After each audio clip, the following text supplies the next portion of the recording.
Hey everybody, this is Belle Arnson with the Alaska Patriot Network.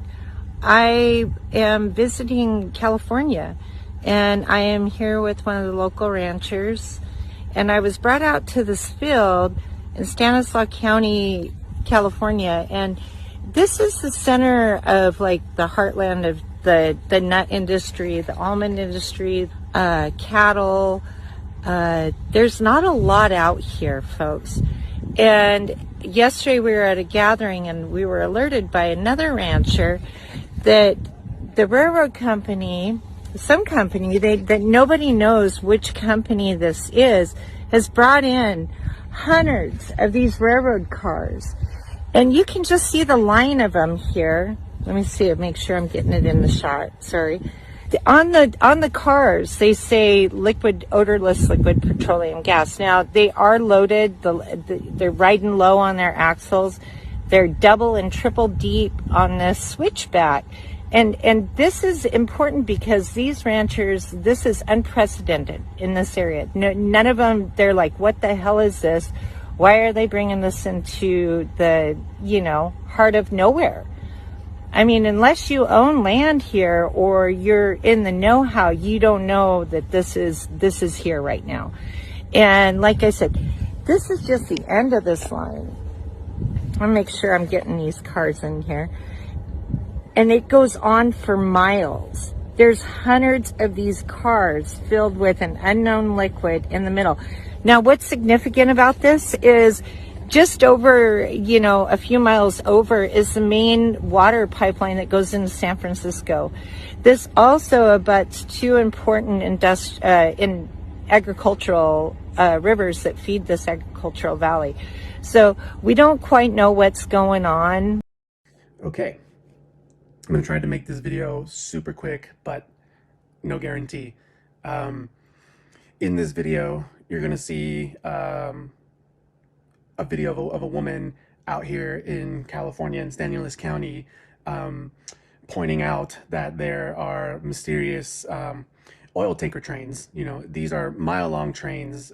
You'll see in the video. I'll probably put that in the beginning of this video so you already know what I'm talking about. But you'll see this woman there, and she's pointing out the significance of the area that she's in. It's a major agricultural farmland area with I believe that area is like number 1 in growing almonds, pistachios, cabbage, lettuce, cattle, all kinds of shit. It's Stanislaus County out there in here in California. It's a major food producing area for the whole country and even regions around the world. And she's pointing out, along with her community of farmers and other people, why the hell are there hundreds of these tanker trains that say that they're holding high VOC petroleum, high volatile organic compounds, toxic chemicals, basically. And they're really concerned because this is just happening. And as we've seen recently, there's been train derailments happening all over the country, along with other chemical explosions like the one in Florida. The reason why I'm chiming in specifically right now on this is because I spent almost 5 years of my life building a career for myself from the ground up as an individual, working for nonprofits out in Portland and in other places of the United States. Literally from beginning as a volunteer, going door to door and building myself up through different internships and other programs, and eventually, gaining enough recognition within the nonprofit world to be recruited and hired as a highly valued community organizer for a world-renowned nonprofit known as the Columbia Riverkeeper. My time in that position was short because 2020 came, and COVID and the lockdowns pretty much terminated my job. Couldn't organize people anymore. Everyone was in lockdown. So part of my role working for Columbia Riverkeeper as a community organizer is to protect the Columbia River, one of the world's most precious beautiful rivers. If you've never been out to the Columbia Gorge in the Pacific Northwest that divides Washington and Oregon, visit it. It is pure magic. It is so beautiful. They're so fucking beautiful. And it's very special because of the salmon runs that come every year. And the salmon have been slowly dying and declining, and then that's affecting the orca whales, the Puget Sound orca whales, because salmon is, one of the number one food sources, and the salmon are close to running extinct. There's like less, the orcas, the killer whales, there's like less than 100 of them. It's all bad, and it's for a number of different reasons that have taken place along the Columbia Gorge. We're talking dams, we're talking infrastructures, refineries polluting the river, climate change, all sorts of reasons as to why the salmon have been declining. I have really bad allergies, so I struggle with breathing and talking a lot at the same time. I've just been congested for weeks here, so bear with me. So part of my responsibilities as this job is to educate the community, educate people. The Columbia River is fucking huge. It goes from the very beginning of Oregon on the coast all the way up. It goes all the way up through Washington, and the headwaters begin in Canada.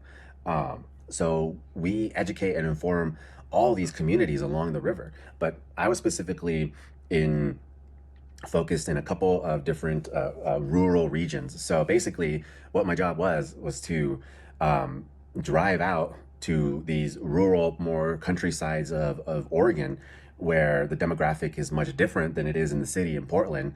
And their political values are also way different. And my job was to educate them on companies, mostly just one company that is from the Chinese government wanting to build the world's largest fracked gas to ethanol refinery on the Columbia River.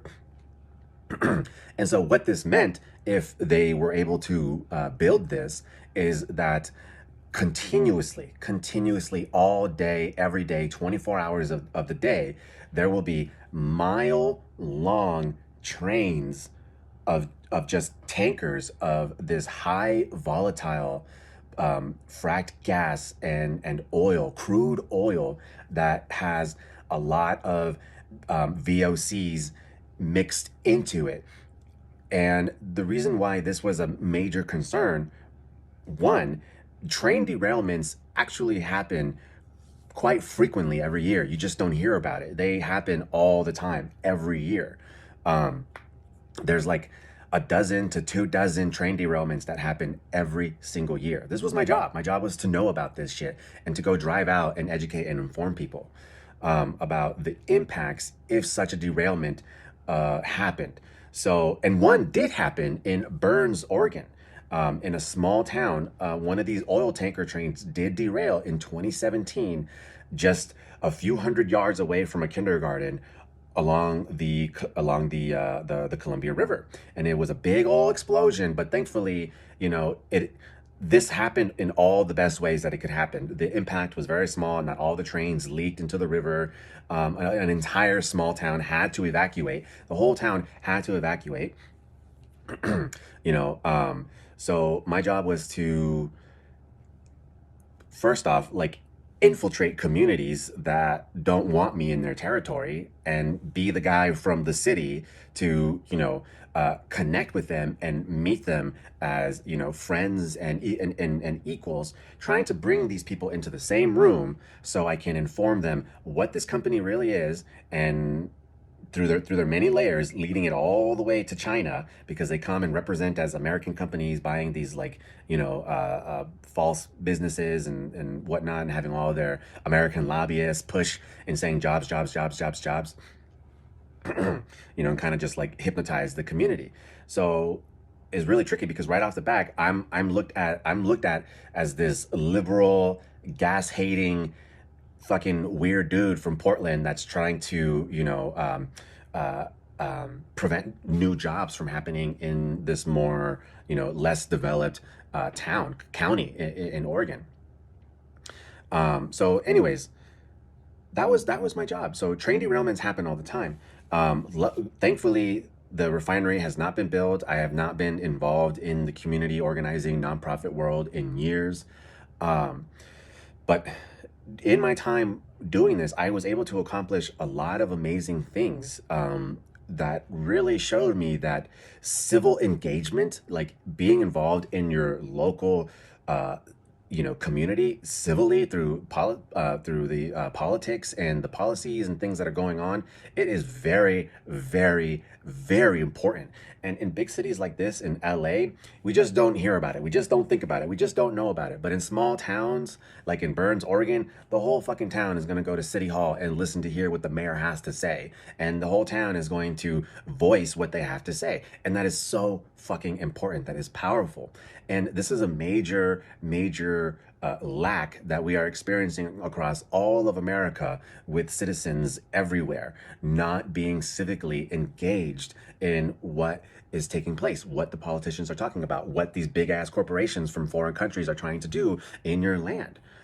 There's all kinds of stuff that gets pushed beneath our noses until it's too late, because none of us are fucking paying attention. And it's all by design. It's all by, we're distracted and busy and stressed and exhausted, all by design. And we come home after long days of work, eat fucking GMO poisonous foods in front of the television, induce ourselves into an alpha brainwave state, and then watch fucking Netflix, and then receive our programming for the evening, further conditioning our behaviors and patterns in a more predictable manner that's not going to, be this righteous individual that's actually going to do something. So, anyways, you see the video, right? This is crazy. So, excuse me. So, I just want to share something with you guys.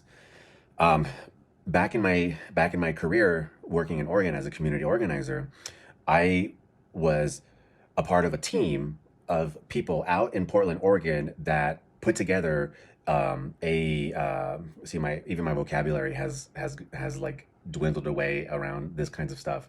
Um, but we created an initiative called the Portland Clean Energy Fund.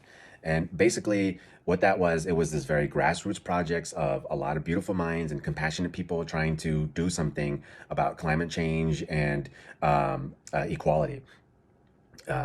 So we created this initiative that was a 1% surcharge tax on corporations that generate a revenue of over $1 million within our city every year. So these are companies like T-Mobile, Best Buy, Apple, Verizon, Bank of America, Chase Bank, like big fucking companies. And we created this policy all on our own, and then we took it to the streets. I talked to so many fucking people, telling them what this initiative is and what it means. And basically, you know, it passed. It took years of hard work and teamwork, but it started from grassroots, getting out to the streets, getting on the buses, going to the mall, knocking on people's doors and saying, hey, have you heard of the Portland Clean Energy Fund? Let me tell you about it and what this means and why it's a good fucking thing. And you're going to be so stupid if you don't fucking, help us achieve this, And we did achieve it. We got enough signatures for it to get on the ballot. And then from there, we had to push more education, more information to get people to actually vote on it now that it's on the ballot.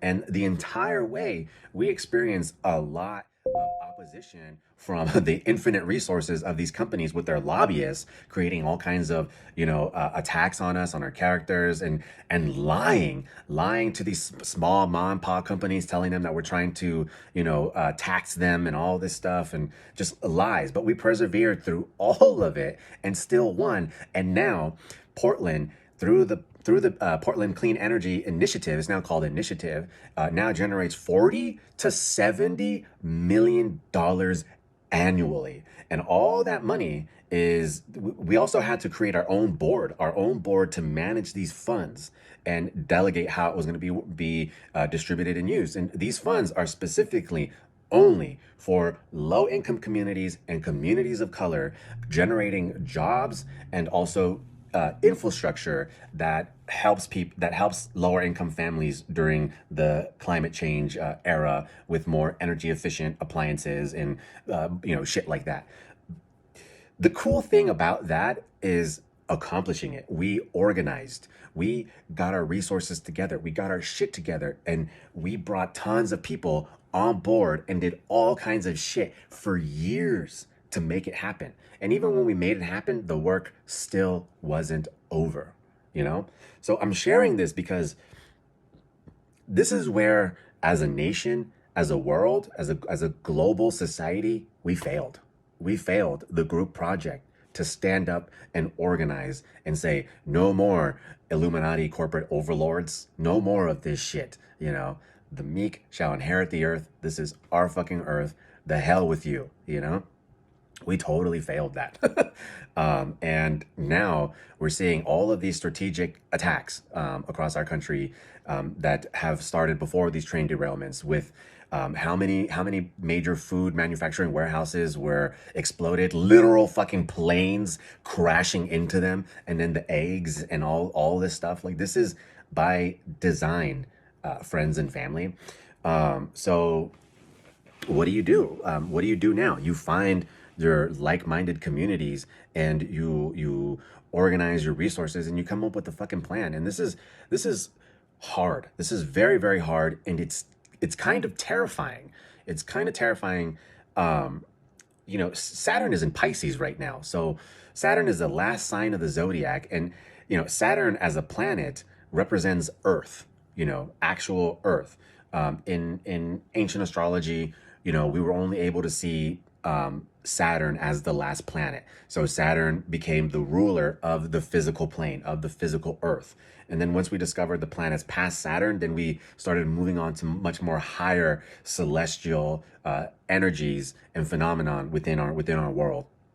But Saturn is the ruler of the physical plane, of Earth. So this happens every 30 years, you know. So every 30 years, when Saturn is enters Pisces and has to transit through Pisces for a period of 2 to 3 years, that is the beginning of the end of the current world that we understand in this time period or in previous time periods. Because every time Saturn finally finishes its time in Pisces and moves into Aries, the first sign of the zodiac, we then initiate a brand new 30-year cycle of Earth. But wait, there's more about Saturn. Saturn is the ruler of Capricorn. Capricorn and Saturn in the tarot is the devil card, okay?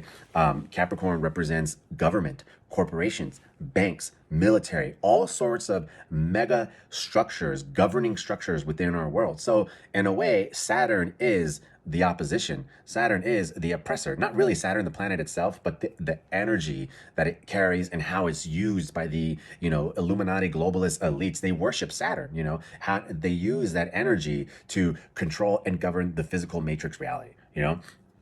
So it's no coincidence that the pandemic initiated during one of the most intense Saturn and Capricorn transits. You know, there was a mega lineup of Capricorn energies, you know, Pluto, Saturn, spacing out, Jupiter, what else? Mars, you know, Mercury, all in Capricorn, you know, and with the moon and eclipses and the nodes there too. That shit was fucking intense.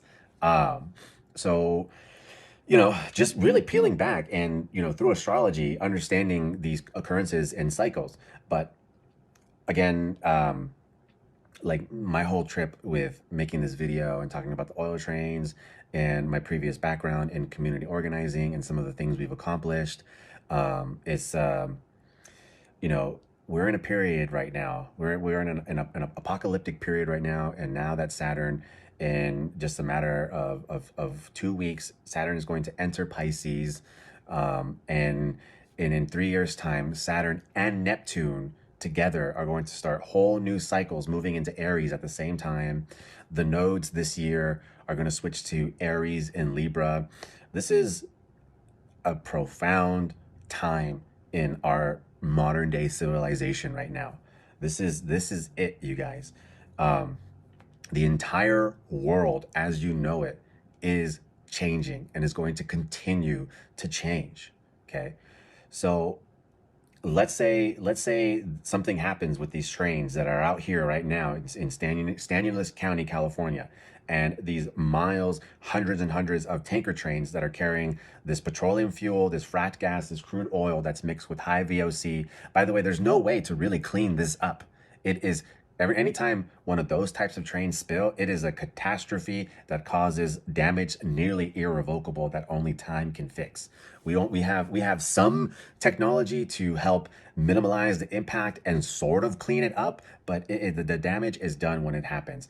And for this agricultural territory here in our country that produces so much fucking food, what's going to happen if that happens? What happens if there are no more almonds? There's no more almonds being produced for the whole country.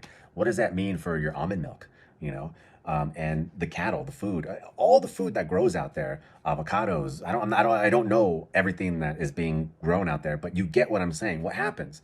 You know, so what happens if this kind of shit continues on during this whole end of the world era with Saturn now entering into Pisces, and then it goes into Aries? What type of dystopian post-apocalyptic shit are we going to experience? You know, with kids being born and being like, man, I sure wish you were able to experience the joy of almond milk, you know, and fucking beef and cabbage and carrots, but you know, because of the trains that fucking derailed and caused mass fucking impact all over the place. Like, we don't have that anymore, and all we have is what we're able to grow here. You know, see what I just said there? What we have is what we're able to produce here, right here, and we're lucky to have not, you know, be in the city where the shit is way more, the control is way more intense. You know, I hope you're able to keep up with me and bear with me, because it's really hard to channel all this stuff, because it's a lot. Like, honestly, we need to be organizing in rooms for 24 hours a day, days on week, having teams breaking all this shit down together and organizing, and really coming from a place within the heart with this love and compassion for this planet, for this earth, for all life in it, and not this like selfish, egoic fear place of like, I need to protect my own and keep my own. I'm so glad that's happening to them over there and not to me over here, blah blah blah blah blah, because we're all going to be affected by it, you know. This Saturn and Pisces shit is really going to shatter a lot of delusions that is our current perception of reality. It's going to be intense.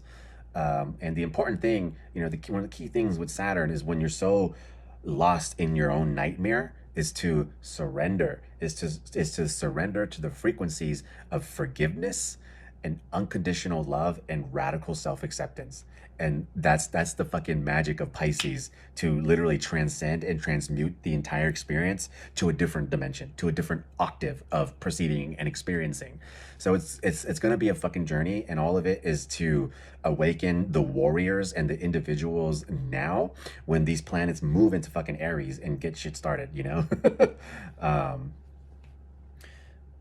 This is very serious, you guys. That's all I'm trying to say. This is intense. This is serious. We're not doing enough. We are not doing enough. We are not doing enough to prepare as a society. We are not.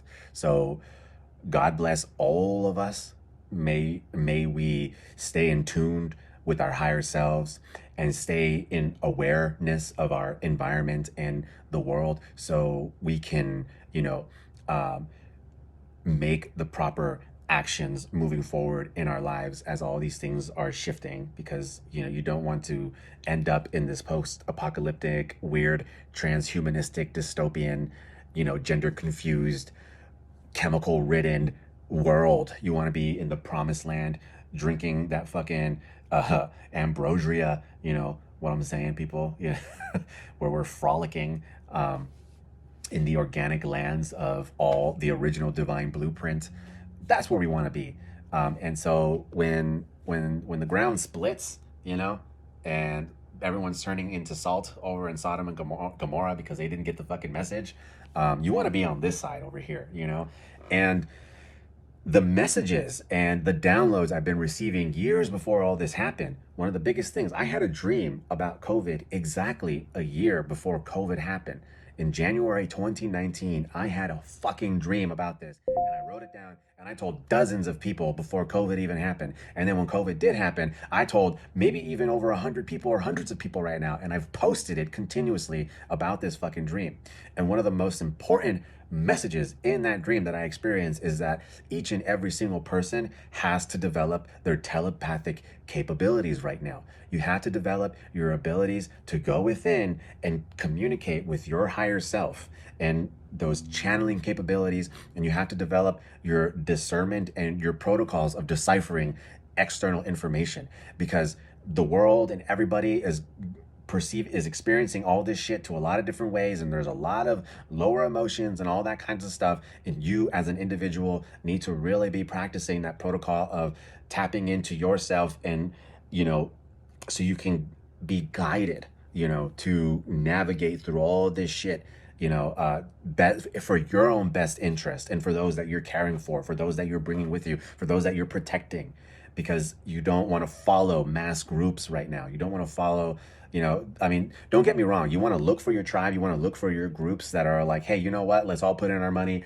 and buy fucking land in Idaho and build a commune and start growing our shit or whatever, because shit is going to fucking pop off. And like, I don't want to be out there. I don't want to be out there when people lose their fucking humanity and forget who they are and start fucking, burning the shit down.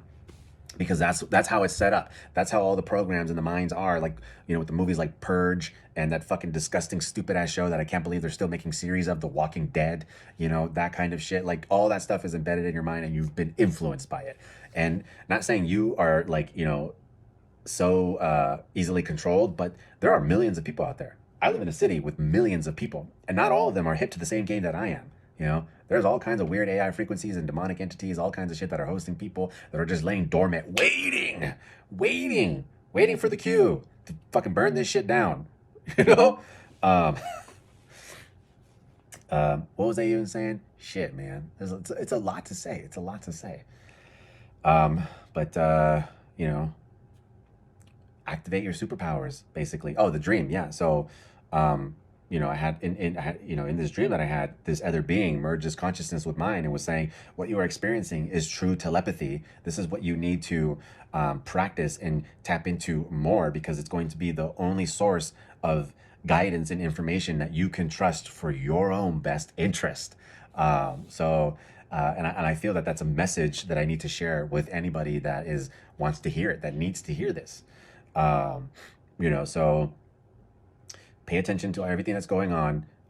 We failed the group test. We did not awaken enough and organize through a compassionate heart center to stop this agenda. And now we're having to wake up as individuals during this apocalyptic cycle, as the Illuminati global elites are trying to usher in their new world order agenda, and we are in war. This is psychological, energetic warfare. Anybody that is dying right now of COVID, the vaccine, cancer, or drugs or whatever, you need to look at these deaths as casualties of war. Yes, everybody is living their individual life, making their choices that have eventually led them to this death, to this, weakening in their self-esteem, their self-worth, their value crumbling. It's all by design. We are all agenda wounded to various degrees. So people that are dying, they're casualties of war. You have to understand that this is the most softest, intense war we've ever fucking been in. And the water is boiling and we are sitting frogs, adjusting our temperatures to the fucking intensity of the heat that is going on. And you need to jump out of this fucking boiling pot and start making moves or paying attention or whatever. I don't know, before it's too late. That's what I'm saying here. And now as I end this, I'm not trying to fear monger. I'm not trying to scare any of you guys, none of this shit. And for anybody that just wants to like shut me down and say I'm trying to just fear monger, fuck you. You're a fucking idiot. Are you not paying attention to what is happening? Again, they're increasing the temperature and intensity and the water is boiling, and all you're doing is adjusting to the heat, ignoring the shit that's going down. That movie, White Noise, that's the kind of shit that you're doing. Oh, no, we're fine. We don't need to evacuate. No, we're fine. We don't need to evacuate. Oh, it's okay. Don't give in to the hysteria. Those people are just idiots. Before it's too late, now you're fucking dead. All right. End of transmission.